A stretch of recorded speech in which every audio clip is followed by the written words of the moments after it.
ನಮಸ್ಕಾರ. ಎಸ್ ನ್ಯೂಸ್ಗೆ ಸ್ವಾಗತ. ನಾನು ಎಸ್ ದೇವೇಂದ್ರಗೌಡ. ಇಂದಿನ ಮುಖ್ಯಾಂಶಗಳು. ಮೊಟ್ಟ ಮೊದಲ ಬಾರಿಗೆ ತಾಲೂಕಿಗೆ ಸರ್ಕಾರದಿಂದ 11 ಪಬ್ಲಿಕ್ ಶಾಲೆಗಳು ಮಂಜೂರು. ಶಾಸಕ ಹಂಪನಗೌಡ ಬಾದರ್ಲಿ. HIV ಜಾಗೃತಿ ಒಂದೇ ದಿನಕ್ಕೆ ಸೀಮಿತ ಮಾಡದೆ ವರ್ಷವಿಡೀ ಜಾಗೃತಿಯಾಗಲಿ. ನ್ಯಾಯಾಧೀಶರಾದ ರೂಪಾ ಹೇಳಿಕೆ. ದತ್ತಿಗಳು ಕನ್ನಡ ಸಾಹಿತ್ಯ ಪರಿಷತ್ತನ್ನು ಪೋಷಿಸಿವೆ. ಬಿಜೆಪಿ ಮುಖಂಡ ಕೆ ಕರಿಯಪ್ಪ. ಕೆಪಿಆರ್ಎಸ್ ಜಿಲ್ಲಾ ಅಧ್ಯಕ್ಷರಾಗಿ ಬಸವಂತರಾಯಗೌಡ, ಕಾರ್ಯದರ್ಶಿಯಾಗಿ ನರಸಣ್ಣ ನಾಯಕ್ ಆಯ್ಕೆ. HIV ಹಾಗೂ ಏಡ್ಸ್ ವಿರುದ್ಧ ಸಮುದಾಯದಲ್ಲಿ ಜಾಗೃತಿ ಮೂಡಿಸುವ ಅವಶ್ಯವಿದೆ. ಡಾಕ್ಟರ್ ಉಮೇಮಾ ಮೇರಾ.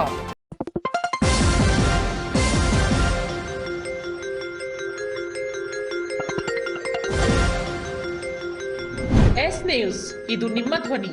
ವಾರ್ತೆಗಳ ವಿವರ. ಸಿಂಧನೂರು ತಾಲೂಕಿನ ಇತಿಹಾಸದಲ್ಲಿ ಸರ್ಕಾರ ಮೊಟ್ಟ ಮೊದಲ ಬಾರಿಗೆ 11 ಪಬ್ಲಿಕ್ ಶಾಲೆಗಳನ್ನು ಅಲಬನೂರು, ದಿದ್ದಿಗಿ, ಜಾಲಿಹಾಳ್, ಪಗಡ್ದಿನ್ನಿ, ಬಾದರ್ಲಿ, ಮಾಡಸಿರವ, ರೌಡ್ಕುಂದ, ಮುಕುಂದ, ಜವಳಗೆರ, ಐನೂರು, ಸಾಲ್ಗುಂದ ಗ್ರಾಮಗಳಿಗೆ ಮಂಜೂರು ಮಾಡಿದೆ ಎಂದು ಶಾಸಕರಾದ ಹಂಪನಗೌಡ ಬಾದರ್ಲಿ ಅವರು ಹೇಳಿದರು. ನಗರದ ಪ್ರವಾಸಿ ಮಂದಿರದಲ್ಲಿ ನೂತನವಾಗಿ ಪ್ರಾರಂಭವಾದ ಶಾಸಕರ ಕಚೇರಿಯಲ್ಲಿ ಇಂದು ಸುದ್ದಿಗೋಷ್ಠಿ ನಡೆಸಿ ಮಾತನಾಡಿದ ಅವರು, ನಮ್ಮ ಕಲ್ಯಾಣ ಕರ್ನಾಟಕ ಭಾಗದ ಶೈಕ್ಷಣಿಕ ಅಭಿವೃದ್ಧಿಗಾಗಿ ಸರ್ಕಾರ ಪ್ರತಿ ವರ್ಷ 15 ಕೋಟಿ ಅನುದಾನ ನೀಡುತ್ತಿದೆ. ಸಿಂಧನೂರು ತಾಲೂಕಿಗೆ ಈ ವರ್ಷ 6 ಪಬ್ಲಿಕ್ ಶಾಲೆಗಳನ್ನು ಮಂಜೂರು ಮಾಡಿದೆ. 1ನೇ ತರಗತಿಯಿಂದ 12ನೇ ತರಗತಿಯವರೆಗೆ ಶಿಕ್ಷಣ ನೀಡುವ ಪಬ್ಲಿಕ್ ಶಾಲೆಯಲ್ಲಿ ಒಟ್ಟು 12,000 ವಿದ್ಯಾರ್ಥಿಗಳು ಅಭ್ಯಾಸ ಮಾಡುತ್ತಿದ್ದಾರೆ. ಒಂದೇ ಸೂರಿನ ಅಡಿಯಲ್ಲಿ ಪಬ್ಲಿಕ್ ಶಾಲೆಗೆ ಬೇಕಾದ ಎಲ್ಲ ಮೂಲಭೂತ ಸೌಲಭ್ಯಗಳನ್ನು ಒದಗಿಸಲಾಗಿದೆ. ಒಂದು ಪಬ್ಲಿಕ್ ಶಾಲೆಗೆ 6 ರಿಂದ 7 ಕೋಟಿಯ ತನಕ ಅನುದಾನ ನೀಡಲಾಗಿದೆ. ತಾಲೂಕಿನ ಅಲವನೂರು, ಬಾದರ್ಲಿ, ಪಗಡ್ದಿನ್ನಿ, ದಿದ್ದಿಗಿ, ಜಾಲಿಯಾಳ್ 6 ಪಬ್ಲಿಕ್ ಶಾಲೆಗಳು ಸೇರಿದಂತೆ ತಾಲೂಕಿಗೆ ಒಟ್ಟು ಸರ್ಕಾರ 11 ಪಬ್ಲಿಕ್ ಶಾಲೆಗಳನ್ನು ಮಂಜೂರು ಮಾಡಿದೆ. ಅಲ್ಲದೆ ತಾಲೂಕಿನಲ್ಲಿ ಈಗಾಗಲೇ 60 LKG, UKG ಸಹ ಆರಂಭವಾಗಿದೆ. ರಾಜ್ಯದಾದ್ಯಂತ ಪಬ್ಲಿಕ್ ಶಾಲೆಗಳಿಗೆ ಮೊದಲನೇ ವರ್ಷ 750 ಕೋಟಿ, 2ನೇ ವರ್ಷವೂ ಸಹ 750 ಕೋಟಿ, ಒಟ್ಟು 1500 ಕೋಟಿ ವೆಚ್ಚದಲ್ಲಿ ಪಬ್ಲಿಕ್ ಶಾಲೆಗಳ ಕಾಮಗಾರಿ ಪ್ರಾರಂಭ ಮಾಡಲಾಗಿದೆ ಎಂದು ಶಾಸಕರಾದ ಹಂಪನಗೌಡ ಬಾದರ್ಲಿ ಹೇಳಿದರು. ಈ ವೇಳೆ ಪ್ರಭುರಾಜ್, ವಕೀಲರಾದ ಕಾಜಿ ಮಲ್ಲಿಕ್, ಮರಿಯಪ್ಪ ದಡಿಸೂಗೂರು ಸೇರಿದಂತೆ ಅನೇಕರಿದ್ದರು. 1200 ವಿದ್ಯಾರ್ಥಿಗಳು ಫಸ್ಟ್ ಸ್ಟ್ಯಾಂಡರ್ಡಿಂದ PUC ವರೆಗೂ ಪ್ರತಿ ಶಾಲೆಯಲ್ಲಿ 1200 ವಿದ್ಯಾರ್ಥಿಗಳಿಗೆ ವಿದ್ಯಾಭ್ಯಾಸಕ್ಕೆ ಅನುಕೂಲ ಮಾಡಿ ತಾರೀಕು 29/11/2025ಕ್ಕೆ ರಾಜ್ಯ ಸರ್ಕಾರ ಮತ್ತು KKRD ಸಹಭಾಗಿತ್ವದಲ್ಲಿ 200 ಶಾಲೆಗಳನ್ನು 7 ಜಿಲ್ಲೆಗೆ ಮಂಜೂರಾಗಿ ಕೊಟ್ಟಿರುತ್ತಾರೆ.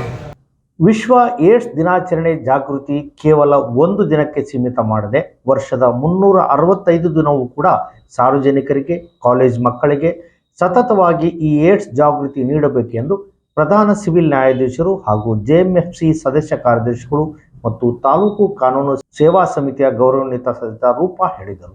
ತಾಲೂಕು ಕಾನೂನು ಸೇವಾ ಸಮಿತಿ, ತಾಲೂಕು ನ್ಯಾಯವಾದಿಗಳ ಸಂಘ, ತಾಲೂಕು ಆರೋಗ್ಯ ಇಲಾಖೆ, ಸನ್ರೈಸ್ ಶಿಕ್ಷಣ ಸಂಸ್ಥೆ, ಬಸವ ಪ್ಯಾರಾಮೆಡಿಕಲ್ ಹಾಗೂ ರೇಣುಕಾ ನರ್ಸಿಂಗ್ ಕಾಲೇಜುಗಳ ಸಂಯುಕ್ತಾಶ್ರಯದಲ್ಲಿ ವಿಶ್ವ ಏಡ್ಸ್ ದಿನಾಚರಣೆ ಅಜಾಗೃತಿ ಜಾಥಾ ಕಾರ್ಯಕ್ರಮವನ್ನು ನಗರದ ಕೋರ್ಟ್ ಆವರಣದಲ್ಲಿ ಹಮ್ಮಿಕೊಂಡು ಕಾರ್ಯಕ್ರಮವನ್ನು ಉದ್ಘಾಟಿಸಿ ಹಸಿರು ಧ್ವಜ ಹಾರಿಸುವುದರ ಮೂಲಕ ಏಡ್ಸ್ ಜಾಗೃತಿ ಜಾಥಾ ನಡೆಗೆ ಚಾಲನೆ ನೀಡಿ ಮಾತನಾಡಿದರು. ಯಾವ ರೀತಿ ನಮ್ಮನ್ನು ಕೊಲ್ತಾ ಬಂದಿದೆ ಅಂತ, ಸೊ ಅದಕ್ಕೋಸ್ಕರ ನಾವು ಈ ಏಡ್ಸನ್ನು ಹೋಗಲಾಡಿಸಲು ನಾವು ಯಾವ ರೀತಿ ಜಾಗೃತ ಕ್ರಮಗಳನ್ನು ಕೈಗೊಳ್ಳಬೇಕು ಅಂತ ಅನ್ನೋದಕ್ಕೋಸ್ಕರ ಈ ದಿನವನ್ನು ನಾವು ಆಚರಣೆ ಮಾಡ್ತಾ ಇದ್ದೀವಿ. ಈ ಆಚರಣೆ ಕೇವಲ ಈ ದಿನಕ್ಕೋಸ್ಕರ ಮಾತ್ರ ಆಗಿರಬಾರ್ದು. ಸೊ ಇದು ಕಂಟಿನ್ಯೂಸ್ ಆಗಿ 365 ದಿನಗಳ ಕಾಲನೂ ನಾವು ಅವೇರ್ನೆಸ್ ಮೂಡಿಸ್ಬೇಕಾಗ್ತದೆ. ಯಾಕಂದರೆ ಏಡ್ಸ್ ಪೇಷಂಟ್ಗೋಸ್ಕರ ನಾವು ಯಾವ ರೀತಿ ಜಾಗೃತಿ ಅರಿವು ನೆರವು ಕಾರ್ಯಕ್ರಮ ಅವಶ್ಯಕತೆ ಇದೆ. ಸೊ ಆ ಜಾಗೃತಿ ರೋಗಿಗಳಿಗಷ್ಟೇ ಅಲ್ಲ, ಜನಸಾಮಾನ್ಯರಿಗೂ ಕೂಡ ಅದರ ಜಾಗೃತಿ ಅರಿವು ಅವಶ್ಯಕತೆ ಇದೆ. ಸೊ ಈ ಜಾಗೃತಿ ಜಾಥಾ ಮೂಲಕ ಈ ಕಾರ್ಯಕ್ರಮಕ್ಕೆ ನಾವು ಚಾಲನೆ ಕೊಡ್ತಾ ಇದ್ದೀವಿ.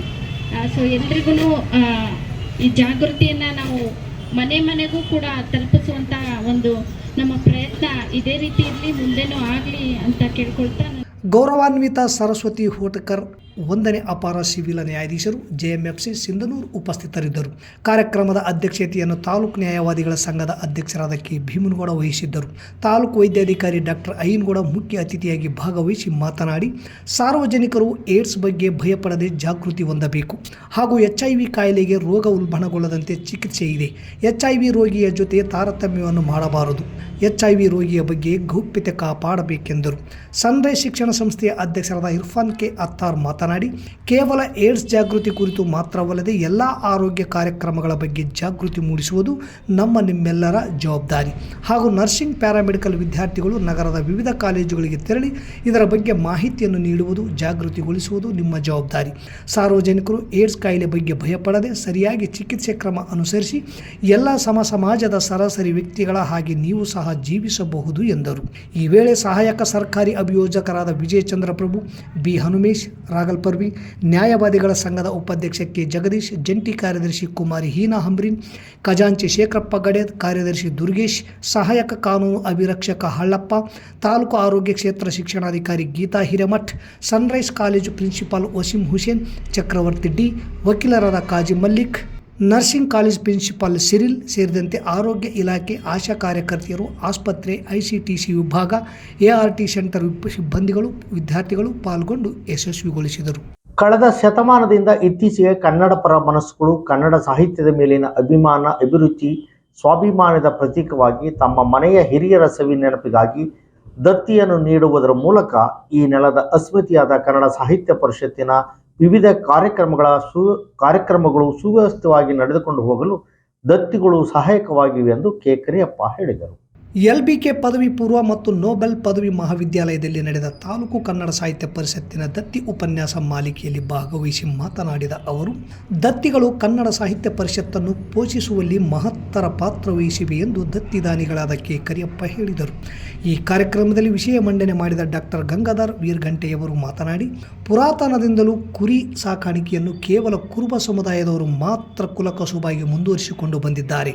ಆದರೆ ಆಧುನಿಕ ಕಾಲದ ಈ ಸಂದರ್ಭದಲ್ಲಿ ಕುಲಕಸುಬಾಗಿ ಉಳಿಯದೆ ಎಲ್ಲ ಜಾತಿಯ ಧರ್ಮದವರಲ್ಲಿಯೂ ಕೂಡ ಉಪಜೀವನದ ಒಂದು ಉದ್ದಿಮೆಯಾಗಿ ಮುನ್ನಡೆಸಿಕೊಂಡು ಹೋಗಿರುವುದು ಆಶಾದಾಯಕದ ಬೆಳವಣಿಗೆ. ಇಂತಹ ಕಾರ್ಯಕ್ರಮಗಳು ಕೈಗೂಡುವಲ್ಲಿ ದೈಹಿಕವಾಗಿ, ಮಾನಸಿಕವಾಗಿ, ಸಾಮಾಜಿಕವಾಗಿ, ಆರ್ಥಿಕವಾಗಿ, ಆಧ್ಯಾತ್ಮಿಕವಾಗಿ ಗಟ್ಟಿಯಾದರೆ ಮಾತ್ರ ಸಾಧ್ಯ ಎಂದು ಮಕ್ಕಳಿಗೆ ಕರೆ ನೀಡಿದರು. ಮುಖ್ಯ ಅತಿಥಿಗಳಾದ ಎಸ್ ಶರಣೇಗೌಡ ಮಾತನಾಡಿ, ತಾವು 2003-2004ರಲ್ಲಿ ಜಿಲ್ಲಾ ಸಾಹಿತ್ಯ ಪರಿಷತ್ತಿನ ಅಧ್ಯಕ್ಷರಾಗಿದ್ದಾಗ ಈ ದತ್ತಿ ಉಪನ್ಯಾಸ ಮಾಲಿಕೆಯ ಹೊಸ ಚಿಂತನ ಕಾರ್ಯಕ್ರಮ ಜಾರಿಗೆ ಬಂದದ್ದು ಎಂದು ಶ್ಲಾಘಿಸಿದರು. ತಮ್ಮ ಹನಿಗವನಗಳನ್ನು ಹೇಳಿ ಮಕ್ಕಳನ್ನು ಮನರಂಜಿಸಿದರು. ಇದೇ ಸಂದರ್ಭದಲ್ಲಿ ಜಿಲ್ಲಾ ಚುಟುಕು ಸಾಹಿತ್ಯ ಪರಿಷತ್ತಿನ ಅಧ್ಯಕ್ಷರಾದ ಬೀರಪ್ಪ ಸಂಬೋಜಿ ಮಾತನಾಡಿ, ಸಂಸ್ಥೆಯ ಪಠ್ಯ, ಫಲಿತಾಂಶ ಮತ್ತು ಪಠ್ಯೇತರ ಚಟುವಟಿಕೆಗಳ ಬಗ್ಗೆ ಹರ್ಷ ವ್ಯಕ್ತಪಡಿಸಿ ಚುಟುಕುಗಳನ್ನು ಹೇಳಿ ಮನರಂಜಿಸಿದರು. ಈ ಸಂದರ್ಭದಲ್ಲಿ ಜಿಲ್ಲಾ ಕನ್ನಡ ಸಾಹಿತ್ಯ ಪರಿಷತ್ತಿನಿಂದ ಕೊಡಮಾಡುವ ಜಿಲ್ಲಾ ಕನ್ನಡ ರಾಜ್ಯೋತ್ಸವ ಪ್ರಶಸ್ತಿಗೆ ಭಾಜನರಾದ ಹುಸೇನ್ ಸಾಬ್ ಅವರನ್ನು ಪರಿಷತ್ತಿನಿಂದ ಸನ್ಮಾನಿಸಲಾಯಿತು. ಹಾಗೆ ಕೆ ಕರಿಯಪ್ಪ, ಬಿಜೆಪಿ ಮುಖಂಡರು ಅವರನ್ನು LBK ಮತ್ತು ನೋಬೆಲ್ ಪದವಿ ಮಹಾವಿದ್ಯಾಲಯದಿಂದ ಪರವಾಗಿ ಸನ್ಮಾನಿಸಿ ಅಭಿನಂದಿಸಲಾಯಿತು. ಈ ಕಾರ್ಯಕ್ರಮದ ವೇದಿಕೆಯಲ್ಲಿ ಅಧ್ಯಕ್ಷರಾದ HF ಮಸ್ಕಿ, ಅಮರೇಶಪ್ಪ ಮೈಲಾರ್, ಶರಣಪ್ಪ ಬರ್ಸಿ, ದೇವಿರಮ್ಮ, ಪತ್ರಕರ್ತ ಅಮರೇಶ್ ಅಲಗನೂರ್, ದುರ್ಗಪ್ಪ ಗುಡ್ದೂರ್, ಡಾಕ್ಟರ್ ಅರುಣ್ಕುಮಾರ್ ಬೇರ್ಗಿ, ಸುರೇಶ್ ಮುಳ್ಳೂರ್, ಕೃಷ್ಣ ರಾಠೋಡ್ ಇದ್ದರು. ಕರ್ನಾಟಕ ಪ್ರಾಂತ ರೈತ ಸಂಘದ 14ನೇ ರಾಯಚೂರು ಜಿಲ್ಲಾ ಸಮ್ಮೇಳನ ಲಿಂಗಸೂರು ತಾಲೂಕಿನ ಹಟ್ಟಿಯಲ್ಲಿ ಜರುಗಿ 23 ಜನರ ಜಿಲ್ಲಾ ಸಮಿತಿಯನ್ನು ಆಯ್ಕೆ ಮಾಡಿದ್ದು, ಜಿಲ್ಲಾ ಅಧ್ಯಕ್ಷರಾಗಿ ಸಿಂಧನೂರಿನ ಬಸವಂತರಾಯಗೌಡ ಕಲ್ಲೂರ್, ಕಾರ್ಯದರ್ಶಿಯಾಗಿ ಜಾಲಹಳ್ಳಿಯ ನರಸಣ್ಣ ನಾಯಕ್ ಅವರನ್ನು, ಸದಸ್ಯರನ್ನಾಗಿ ಸಿಂಧನೂರು ತಾಲೂಕಿನಿಂದ H ವಿರೂಪಾಕ್ಷಗೌಡ, ಶ್ರೀನಿವಾಸ ರೆಡ್ಡಿ ಹಾಗೂ ಪರಿಮಳ ಅವರನ್ನು ಸಮ್ಮೇಳನ ಆಯ್ಕೆ ಮಾಡಿದೆ ಎಂದು ಅಧ್ಯಕ್ಷರಾದ ಬಸವಂತರಾಯಗೌಡ ಕಲ್ಲೂರ್ ತಿಳಿಸಿದರು. ಹಟ್ಟಿ ಸುತ್ತಮುತ್ತಲಿನ 14 ಬಂಗಾರದ ನಿಕ್ಷೇಪಗಳು ಇದ್ದು ಅಲ್ಲಿ ಗಣಿಯನ್ನು ಪ್ರಾರಂಭಿಸಿ ಅಲ್ಲಿಯ ರೈತ ಹಾಗೂ ಕೂಲಿಕಾರ ಮಕ್ಕಳಿಗೆ ಉದ್ಯೋಗ ನೀಡಬೇಕು. ರೈತರ ಬೆಳೆದ ಬೆಳೆಗೆ MSP ಅಡಿ ಖರೀದಿ ಕೇಂದ್ರವನ್ನು ಬೆಳೆ ಕಟಾವಿಗೆ ಬರುವ ಮೊದಲೇ ಪ್ರಕ್ರಿಯೆ ಆರಂಭಿಸಿ ಬೆಳೆ ಬಂದ ಕೂಡಲೇ ಖರೀದಿ ಕೇಂದ್ರ ಸ್ಥಾಪಿಸಿ ಖರೀದಿಸಬೇಕು.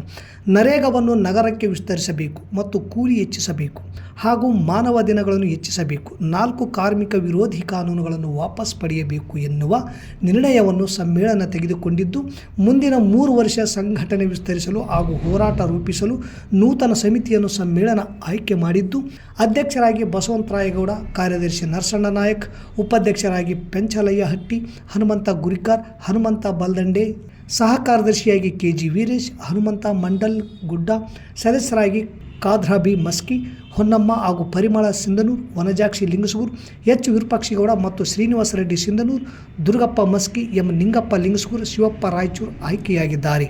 ಸಮ್ಮೇಳನ ಪೂರ್ವದಲ್ಲಿ ಆಕರ್ಷಕವಾದ ಎತ್ತಿನ ಗಾಡಿಯ ಜೊತೆ ಮೆರವಣಿಗೆ ಪಾಮನಕಲ್ಲೂರು ಕ್ರಾಸ್ನಿಂದ ಪೈ ಭವನದವರೆಗೆ ನಡೆಯಿತು. ಬಹಿರಂಗ ಸಭೆಯಲ್ಲಿ ರಾಜ್ಯ ಕಾರ್ಯದರ್ಶಿ ಟಿ ಯಶವಂತ್ ಅವರು ಕೇಂದ್ರ ಹಾಗೂ ರಾಜ್ಯ ಸರ್ಕಾರಗಳ ರೈತ ಮತ್ತು ಕಾರ್ಮಿಕ ವಿರೋಧಿ ನೀತಿಗಳ ಬಗ್ಗೆ ಮಾತನಾಡಿದರು.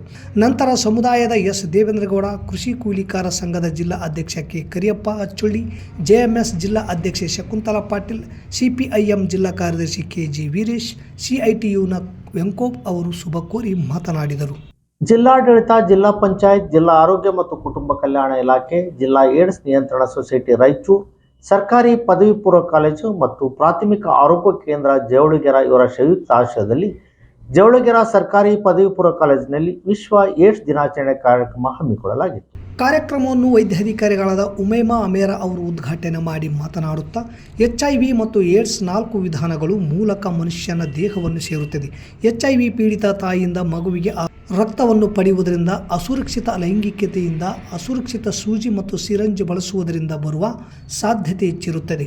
ಸೋಂಕು ಪೀಡಿತ ವ್ಯಕ್ತಿಯೊಂದಿಗೆ ಮಾತನಾಡುವುದು, ಜೊತೆ ಕೂತು ಊಟ ಮಾಡುವುದು, ಅವರೊಂದಿಗೆ ಬಟ್ಟೆ ಹೊದಿಕೆಗಳನ್ನು ಹಂಚಿಕೊಳ್ಳುವುದರಿಂದ ಏಡ್ಸ್ ಬರುವುದಿಲ್ಲ. ಹಾಗಾಗಿ HIV ಏಡ್ಸ್ ಬಗ್ಗೆ ನೀವು ಅರಿಯಿರಿ. ನಿಮ್ಮ ನೆರೆಹೊರೆಯವರಿಗೂ ಜಾಗೃತಿ ಮೂಡಿಸಿ ಸೋಂಕಿತ ವ್ಯಕ್ತಿಯನ್ನು ಗೌರವದಿಂದ ನಡೆಸಿಕೊಳ್ಳಬೇಕು ಎಂದರು. ನಂತರ ಕ್ಷೇತ್ರ ಆರೋಗ್ಯ ಶಿಕ್ಷಣಾಧಿಕಾರಿ ಬಾಲಪ್ಪ ನಾಯಕ್ ಮಾತನಾಡಿ, HIV ಒಂದು ಹ್ಯೂಮನ್ ವೈರಸ್, ಹೆಚ್ಚಾಗಿ ಅಸುರಕ್ಷಿತ ಲೈಂಗಿಕತೆಯಿಂದ ಹರಡುತ್ತದೆ. ಇದು ಮನುಷ್ಯನ ದೇಹದಲ್ಲಿ ರೋಗ ನಿರೋಧಕ ಶಕ್ತಿಯನ್ನು ಕುಂದಿಸುತ್ತಾ ಹೋಗುತ್ತದೆ. ನಂತರದಲ್ಲಿ ಏಡ್ಸ್ ಎಂದು ಸ್ವಾಧೀನಪಡಿಸಿಕೊಂಡ ಇಮ್ಯೂನ್ ಡಿಫಿಷಿಯನ್ಸಿ ಸಿಂಡ್ರೋಮ್ ಆಗಿ ಪರಿವರ್ತನೆಯಾಗಿ ಅವಕಾಶವಾದಿ ಸೋಂಕುಗಳಿಗೆ ದಾರಿ ಮಾಡಿಕೊಡುತ್ತದೆ. ಇದರಿಂದ ಮನುಷ್ಯನ ದೇಹ ಹೊಂದಿಸುತ್ತಾ ಹೋಗುತ್ತದೆ.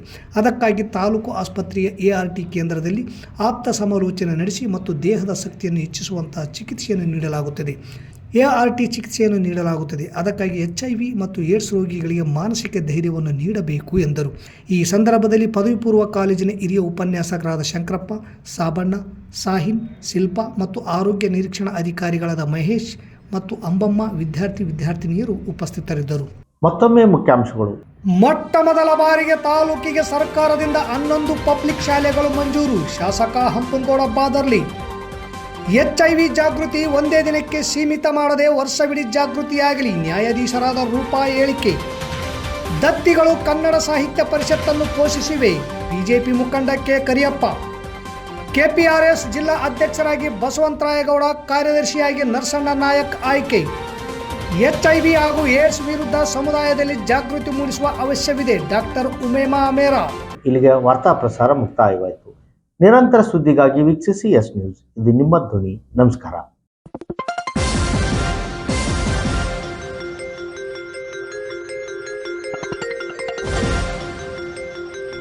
ಎಸ್ ನ್ಯೂಸ್, ಇದು ನಿಮ್ಮ ಧ್ವನಿ.